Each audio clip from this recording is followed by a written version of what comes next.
தேர்தல் சின்னமான lunch box 13வது role நம்பர்ல வருது.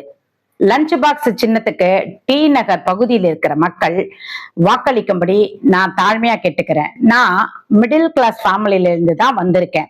மிடில் கிளாஸ் ஃபேமிலில இருந்து வரவங்க எப்போதுமே அடுத்தவங்க கஷ்டத்தை நன்கு புரிஞ்சவங்க. அதனால உங்க கஷ்டத்தை நீங்க மனுவா கொண்டு வந்து தரும்போதே செய்வதற்கு ரெடியா நாங்க இருப்போங்கிறத உங்களுக்கு என்னோட வாக்குறுதியா நான் கொடுக்கிறேன்.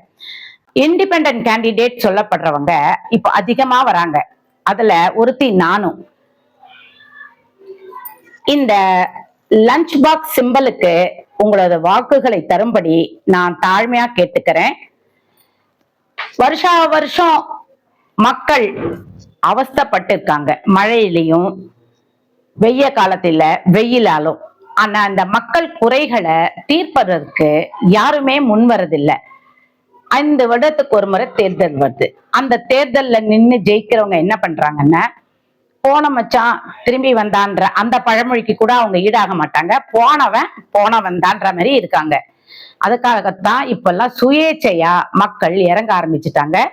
சுயேட்சைக்கு உங்க வாக்குகளை தந்தா அவங்க களத்துல இறங்கி மக்கள் குறைகளை தீர்க்க முயற்சி பண்ணுவாங்க. மக்கள் தீர்ப்பு மகேசன் தீர்ப்புன்னு நான் ஒவ்வொரு முறையும் சொல்லிக்கிட்டு தான் இருக்கேன். இந்த மக்களின் தீர்ப்பு இந்த தேர்தல்ல என்ன கொடுக்க போறாங்கன்னு பார்க்கலாம். ரெட்டையலை நிக்கிறாங்க, சூரியனும் நிக்கிறாங்க. இவங்க 2 பேரும் மாறி மாறி வந்து சொன்னத்தை தான் சொல்றாங்க, ஆனா சொன்னத்தை செய்ய மாட்டேங்கிறாங்க. ரெட்டையலையில மேடம் ஜெயலலிதா இருந்த வரைக்கும் கட்டுக்கோப்பாக கட்சியை வைத்திருந்தாங்க. டிசிப்ளினாக சென்னையும் இருந்தது. இப்போ எங்கேயுமே போதை மருந்து கலாச்சாரம் தான் இருக்கு.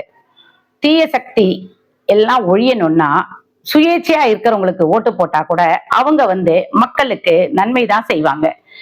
செய்யற மக்களை பார்த்து ஓட்டு போடுறது வேண்டும்னு நான் தாழ்மையுடன் கேட்டுக்கிறேன். நன்றி, வணக்கம் மக்களே.